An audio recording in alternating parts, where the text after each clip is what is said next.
Hello दोस्तों, प्रतिमा GS academy पे आप सभी का स्वागत है। दोस्तों, करंट अफेयर शुरू करते हैं। आप लोग लाइक करें, शेयर करें। जिन दोस्तों ने अभी तक हमारे चैनल को सब्सक्राइब नहीं किया, सब्सक्राइब करें। शुरू करते हैं।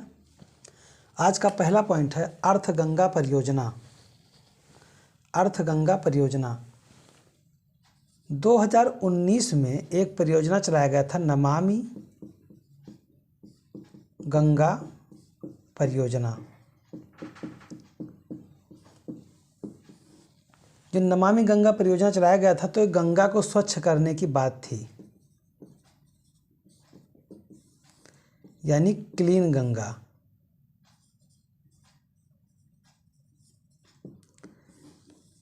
उसके बाद में 2022 में इसको अर्थव्यवस्था से जोड़ दिया गया है। माना जाता है कि पर्यावरण प्रदूषण नियंत्रण के बगैर न तो विकास होगा, जब तक पर्यावरण पे कार्य नहीं किया जाएगा तब तक किसी भी प्रकार का विकास संभव नहीं है। और पर्यावरण के विकास के साथ साथ यदि अर्थव्यवस्था से जोड़ दिया जाए तो ज़्यादा बेहतर से विकास होगा, हर किसी का उसमें इंटरेस्ट आ जाएगा। यानी कि गंगा नदी के किनारे लगभग 10 शहरों में अर्थव्यवस्था से जोड़ करके इसे विकसित करने की बात कही गई है और इसीलिए इसे अर्थ गंगा परियोजना नाम दिया गया है। यह नाम 2019 से ही चर्चा में रहा है, लेकिन 2022 में इसे स्वीकार कर लिया गया है।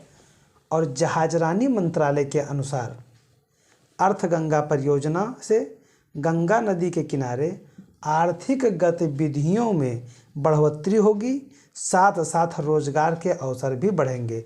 इसका मतलब ये है कि यह जो गंगा नदी बह रही हैं, अगर नदी के किनारे जो शहर हैं, अगर इनको सुरक्षित कर लिया जाए और इनके पानी को, इनके गंदगी को एक अलग स्थान दे दिया जाए तो, और गंगा अगर क्लीन हो जाती है तो पर्यटक आएंगे। पर्यटक के साथ साथ में जब गंगा क्लीन रहेगी, स्वच्छ रहेगी, तो उससे लोगों के रोजगार बढ़ने के अवसर बढ़ जाएंगे। एक शाखा की भांति जो है रोजगार मिलेगा, एक दूसरे पर निर्भरता रोजगार के आधार पर जब बढ़ेगी तो आय के साधन बढ़ेंगे। और इन्होंने कहा कि पर्यावरण प्रदूषण नियंत्रण के साथ साथ विकास पर बल दिया जाए तो ज़्यादा बेहतर होगा। केवल साफ करने से 2019 से साफ ही हो रही है गंगा, अब उसको जब अर्थव्यवस्था से जोड़ दिया जाएगा तो उसमें हर कोई अपना अपना एक अवसर तलाश करेगा और सबका योगदान होगा। अगला पॉइंट है ज़ोंबी आइस। देखिए, ज़ोंबी आइस क्या होता है? ये ग्रीनलैंड एक द्वीप है डेनमार्क का, ये अमेरिका है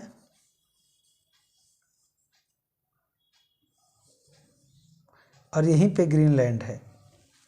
जो ग्रीनलैंड है यहाँ पे आइस जमा हुआ है। आइस मतलब बर्फ जमा हुआ है।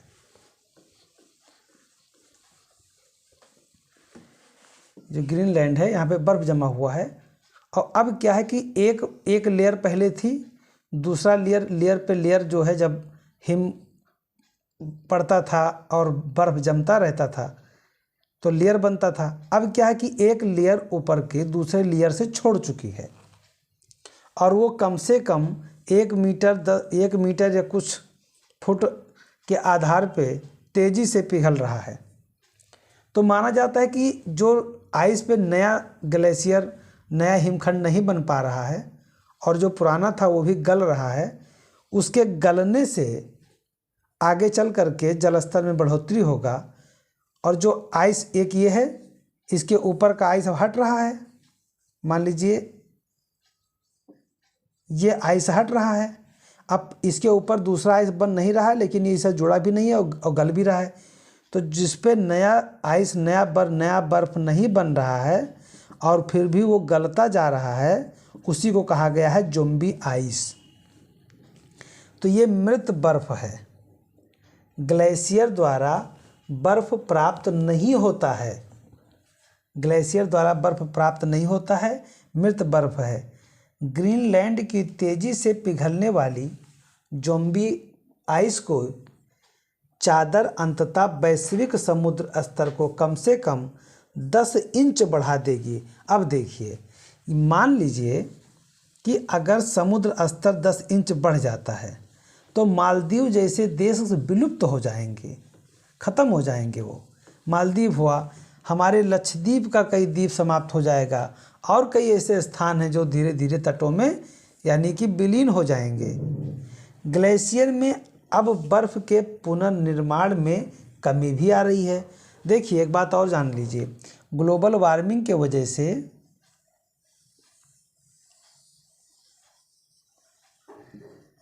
ये जो कनाडा है, यहाँ पे बहुत द्वीप दिख रहे हैं, बहुत बर्फ़ से ढका हुआ, ग्रीनलैंड बर्फ़ से।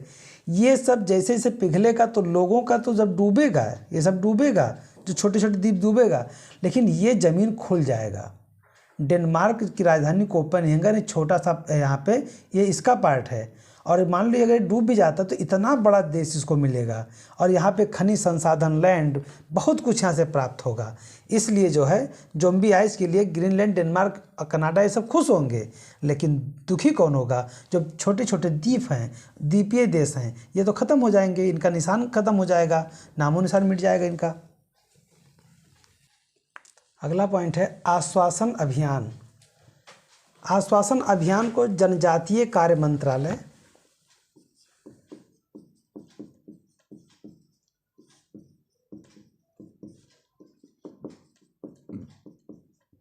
और स्वास्थ्य एवं परिवार कल्याण मंत्रालय के टीबी प्रभाग, टीबी मतलब ट्यूबरक्लोसिस, क्षय रोग है ये, इसके प्रभाग के द्वारा जनजातीय, एक राष्ट्रीय जनजातीय अनुसंधान संस्थान नई दिल्ली में जनजातीय टीबी पहल के तहत 100 दिवसीय आश्वासन अभियान का आयोजन किया गया है।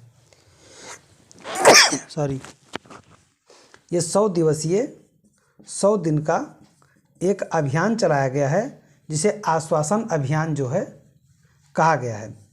ये टीबी, ट्यूबरक्लोसिस से संबंधित है, और ट्यूबरक्लोसिस को समापन करने के लिए और इसके कार्य को प्रगति करने के लिए इसका शुभारंभ जनवरी 2022 में किया गया था, लेकिन धीरे धीरे बढ़ करके यह 174 जिलों में,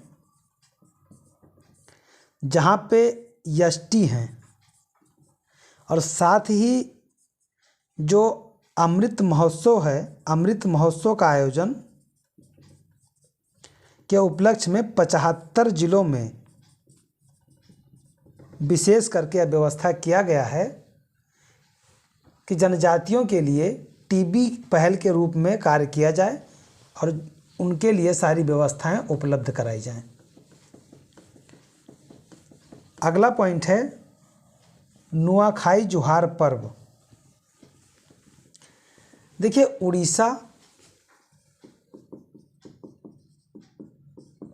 छत्तीसगढ़ या उसके आसपास के, विशेषकर उड़ीसा और छत्तीसगढ़, बाकी उसके आसपास के क्षेत्रों में जब चावल का समय आता है, नया चावल का, तो इसके स्वागत के लिए एक त्यौहार मनाया जाता है, और उसी त्यौहार को नुआखाई जुहार पर्व के रूप में जाना जाता है। और यह मनाया जाता है गणेश चतुर्थी के दूसरे